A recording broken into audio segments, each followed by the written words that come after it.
Next, I'll demonstrate the zigzag stitch, using 6 strands of color number 5. First, bring needle up here. Take down at upper right. Come up vertically below. Back up to top. Come up vertically at second point. Again, take down at upper right. Come up vertically at next point. Following this pattern, complete remaining lines. Keep stitch spacing and angles even for uniform zigzags for best appearance. Final stitch. Take down at top. Let's look at the result. Now let's use another color. For this middle pattern,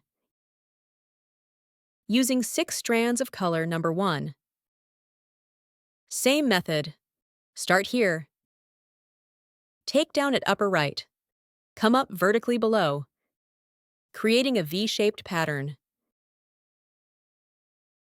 Take it down. Let's look at the result.